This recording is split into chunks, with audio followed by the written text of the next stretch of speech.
ये सन 712 का साल था जब मोहम्मद बिन कासिम ने सिंध में कदम रखे। माना जाता है कि हिंदुस्तान में इस्लाम की आमद तभी से हुई, लेकिन भारत में इस्लाम का रिश्ता तलवार से नहीं, कारोबार से बनना शुरू हुआ था। मोहम्मद बिन कासिम के आने से करीब 100 साल पहले हिंदुस्तान में पहली मस्जिद की बुनियाद पड़ी। करीब 1400 साल पुरानी वो मस्जिद अभी तक कायम है, याद दिलाती हुई कि हिंदुस्तान में कितनी तहजीबों, कितनी आस्थाओं का पानी आता जाता बसता रहा है। आज भारत मां के झोले से केरल की चेरामन जुमा मस्जिद।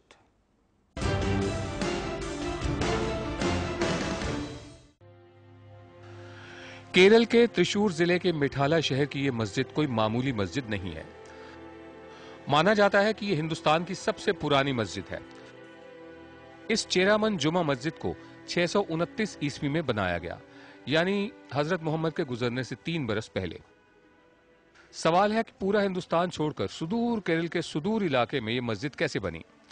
बाकी मस्जिदें तो लाहौर और दिल्ली और फैजाबाद जैसे उत्तर भारत के शहरों में दिखती हैं। दक्षिण भारत में लगता है कि हैदराबाद के आगे आंध्रा, केरल और तमिलनाडु बस मंदिरों के इलाके हैं।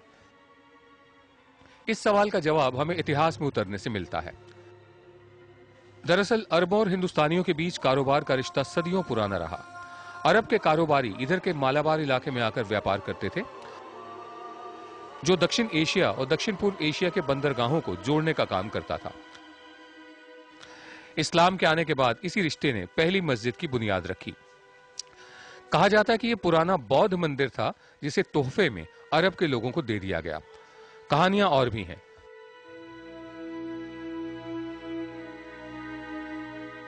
बताया यह भी जाता है कि उस दौर में चेरा राजा राम वर्मा कुलशेखर पहले राजा थे जिन्होंने इस्लाम अपनाया। बाद में चेरा राजा चेरामन पेरुमल मक्का तक गए और उन्होंने वहां कुछ लोगों से कहा कि वो आकर उनके राज्य में इस्लाम का प्रचार करें। उन्हीं के कहने पर मलिक बिन दीनार और मलिक बिन हबीब भारत आए। कहते हैं मलिक बिन दीनार ने ही ये मस्जिद बनवाई। हालांकि इसके शिल्प पर हिंदू मंदिरों की भी छाप है।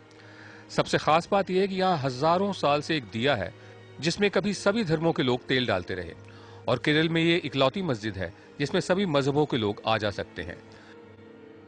यानी हिंदुस्तान की पहली मस्जिद चेरामन जुमा मस्जिद अब तक अलग अलग आस्थाओं को जोड़ने का काम कर रही है।